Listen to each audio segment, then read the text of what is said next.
Hello दोस्तों, स्वागत है आप सभी का मेरे चैनल में। आज हम पढ़ेंगे physical education and yoga BA second semester BA second year fourth semester का ये सिलेबस है, जिसमें मैंने पहले बहुत सारे वीडियो पहले अपलोड कर दिया है। 400 प्लस क्वेश्चन मैंने करा दिया है। चलिए स्टार्ट करते हैं। लोच को दूसरे शब्दों में क्या कहते हैं? डी, लचीलापन। निम्नलिखित में से कौन सा कौशल संबंधित शारीरिक फिटनेस का घटक नहीं है? तो इसका आंसर होगा बी, मांसपेशियों की ताकत। लंबी अवधि के लिए प्रतिरोध को दूर करने की क्षमता क्या कहलाती है? सी, धीरज। अधिक आयाम या सीमा के साथ गति करने के लिए शरीर की क्षमता कहलाती है? बी, लचीलापन। प्रतिरोध पर काबू पाने की क्षमता क्या कहलाती है? ए, मांसपेशियों की ताकत। स्वास्थ्य संबंधी फिटनेस का उद्देश्य रोकथाम करना है? डी, रोग को। अनुकूलित शारीरिक शिक्षा का उद्देश्य क्या है? सी, विकलांग छात्रों और शारीरिक शिक्षा और खेल में समान अवसर प्रदान करना। डैश में प्रथम एकीकृत शारीरिक शिक्षा कार्यक्रम कब प्रारंभ हुआ था? बी, 1838 को। वह पेशेवर जो पेरेंट, माता पिता, शिक्षकों, स्कूल के अन्य कर्मियों और समुदाय के सदस्यों के साथ समुदाय के प्रभावी सदस्य बनने में मदद करने के लिए काम करता है, वह क्या है? वो ए है, काउंसलर है। अनुकूलित शारीरिक शिक्षा द्वारा पूरा किया गया सबसे महत्वपूर्ण क्षेत्र कौन सा है? इसका आंसर होगा ए, शारीरिक स्वास्थ्य। शारीरिक गतिविधियों से दूर रहना जीवन शैली से जुड़ी चुनौतियों को बढ़ाता है। सबसे महत्वपूर्ण इसमें क्या है? इसका आंसर होगा डी, उपयुक्त सभी। एक निश्चित संख्या में व्यायाम करते समय क्या कहा जाता है? एक सेट कहा जाता है। निम्न में से कौन सा सेट इन वेट ट्रेनिंग की परिभाषा का सबसे अच्छा वर्णन करता है? इसका आंसर होगा डी, ये सभी सही है। किसी भी प्रकार का प्रेस व्यायाम किस प्रकार का संचलन है? ए होगा पुशिंग मूवमेंट। किस व्यायाम को कार्डियोवैस्कुलर सहनशक्ति गतिविधि माना जाएगा? डी होगा उपरोक्त सभी। किस गतिविधि को पेशी सहनशक्ति माना जाएगा? डी, केवल पुश अप्स और कर्ल अप्स। व्यायाम का एक रूप कौन सा है? डी होगा केवल चलना और तैरना। बीएमआई क्या मापता है? ए होगा मांसपेशियों का वजन। व्यायाम करने का क्या फ़ायदा है? तो इसका आंसर होगा ए, तनाव से राहत और जीवन की गुणवत्ता में सुधार। निम्नलिखित में से कौन सी गतिविधि सबसे अधिक एरोबिक है? इसका आंसर होगा डी, जिम्नास्टिक। निम्न में से किस प्रकार के एथलीट संभवतः सबसे अधिक लचीले होंगे? सी, जिम्नास्ट। मांसपेशियों की लंबे समय तक काम करते रहने की क्षमता को क्या कहते हैं? सी, मांसपेशी सहनशक्ति। एरोबिक व्यायाम का एक उदाहरण कौन सा है? डी, उपयुक्त सभी। एचडीएल का मतलब क्या होता है? इसका आंसर होगा बी, उच्च घनत्व वाले लिपोप्रोटीन। एचडीएल किस स्तर पर दिल का दौरा पड़ने से बचाता है? डी होगा 60 मिलीग्राम पर डीएल या उच्चतर। किसी व्यक्ति को किस स्तर पर उच्च रक्तचाप या हाइपरटेंशन माना जाता है? तो इसका आंसर होगा बी, 140 या 90, 140 पर 90 या अधिक।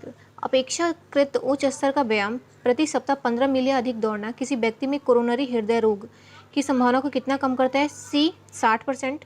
आप कितना तंबाकू सुरक्षित रूप से उपयोग कर सकते हैं? ए होगा प्रति सप्ताह 4 सिगार। सामान्य परिस्थितियों में दिल की धड़कन कितनी तेज होती है? सी होगा इसका 0 से 100 बीट प्रति मिनट। किस प्रकार के लिपोप्रोटीन रक्त में कोलेस्ट्रॉल के प्रमुख वाहक है? तो इसका आंसर बी, एलडीएल।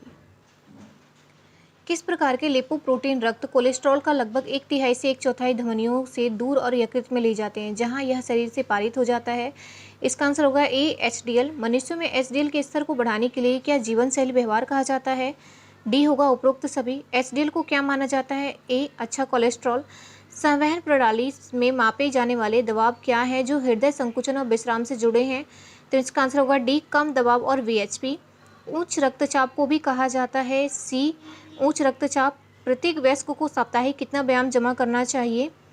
तो इसका आंसर होगा बी, मध्यम तीव्रता का दिन में 30 मिनट, अधिमानतः सप्ताह के सभी दिन।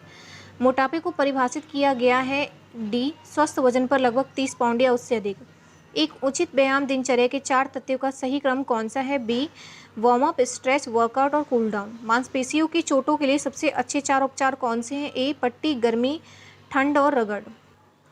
कौन सा कथन लचीलापन शब्द को परिभाषित करता है? बी होगा एक संयुक्त पर आंदोलन की सीमा संभव।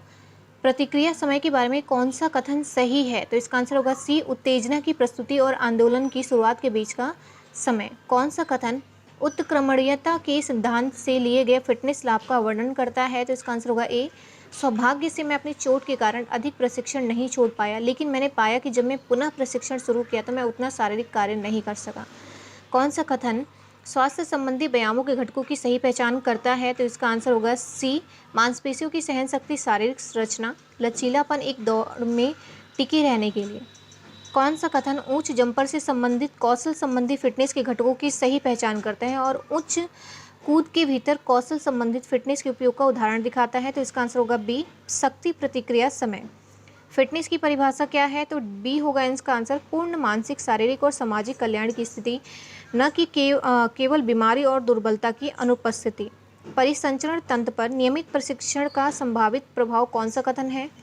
इसका आंसर होगा डी, सांस लेने की दर और रक्त उत्पादन में वृद्धि। किस सिद्धांत का वर्णन किया जा रहा है कि सुनिश्चित करें कि आप अपनी खेल की मांगों को पूरा करने के लिए प्रशिक्षित करें? इसका आंसर होगा ए, व्यक्तिगत आवश्यकताएं। आइसोमेट्रिक पेशी संकुचन के कारण कौन सा कथन है? ए, चट्टाई और दौड़े और गति प्राप्त करें। इस खेल के लिए आवश्यक विभिन्न प्रकार के फिटनेस घटकों को विकसित करने के लिए एक ट्री-एथलीट किस विधि का उपयोग करेगा? ए होगा अंतराल। हमारे शरीर हमारी खेल प्रदर्शन में हमारी मदद करता है। एक बहुत लंबा और पतला खिलाड़ी डैश के खेल के लिए उपयुक्त होता है। इसका आंसर होगा सी, नेटबॉल। नर मादाओं से अधिक शक्तिशाली होते हैं क्योंकि उनके पास डैश होता है। तो इसका आंसर होगा ए, मजबूत मांसपेशी और बड़ी हड्डियां। महिलाएं पुरुषों की तुलना में अधिक डैश हैं। सी, मांसपेशियां। वजन बढ़ने से रोकने के लिए शारीरिक गतिविधि की सिफारिश क्या है? डी, प्रत्येक दिन 45 से 60 मिनट की मध्यम गतिविधि। बीएमआई होने के बाद बैरियाट्रिक सर्जरी पर विचार किया जा सकता है। सी, 40 किलोग्राम M2 से। मोटे व्यक्तियों की वैश्विक संख्या 1/10 है, जिसका आंसर होगा ए, 300 मिलियन। मोटापा तब होता है जब 2/10 से अधिक कैलोरी का सेवन किया जाता है। ए होगा सच। मोटापा जोखिम को 3/10 तक बढ़ा देता है। डी, उपयुक्त सभी। एक महिला की कुल कैलोरी सेवन में कितनी वसा की सिफारिश की जाती है? डी, उपयुक्त में से कोई नहीं। अकेले नुस्खे वाली दवाई लेने से मोटापे को नियंत्रित करने में मदद मिलती है। बी, गलत। किसी व्यक्ति में मोटापा की अधिकता को संदर्भित करता है। सी, वसा। मोटापे का मूल्यांकन किया जा सकता है। ए, बीएमआई द्वारा। सामान्य वजन ब्रैकेट में आना ही स्वास्थ्य को पुनः प्राप्त करने का एकमात्र तरीका है। तो इसका आंसर होगा बी, गलत। अत्यंत मोटे व्यक्तियों के लिए सबसे अच्छा उपचार विकल्प क्या है? तो बी होगा इसका, बैरियाट्रिक सर्जरी। मोटापा प्रजनन क्षमता को कम करता है। ए, सच। जब आप योजना कहते हैं तो आपका वास्तव में क्या मतलब होता है? ए, समय से पहले तय करना या क्या किया जाना चाहिए। एक खेल टूर्नामेंट में योजना बनाने के उद्देश्य से शामिल नहीं है। क्या शामिल नहीं है? एक टूर्नामेंट का प्रबंधन। निम्नलिखित में से कौन सा एक खेल टूर्नामेंट के लिए सबसे अधिक महत्वपूर्ण नियोजन उद्देश्य में से एक नहीं है?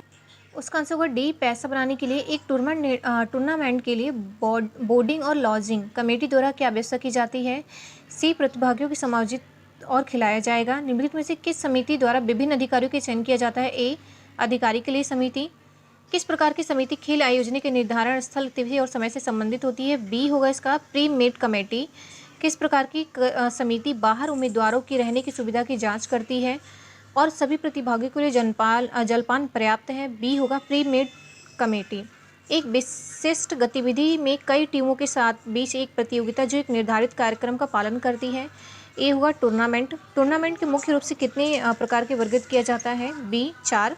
नॉकआउट टूर्नामेंट में सबसे महत्वपूर्ण लाभ क्या है? डी, उपरोक्त सभी। डैश हमारे शरीर को गर्म रखता है। डी, वसा। प्रोटीन के मुख्य स्रोत क्या है? तो ए होगा, मछली, मांस और अंडे। फिलहाल के लिए इतना ही, जब बाकी वीडियो जल्दी आएंगी। धन्यवाद।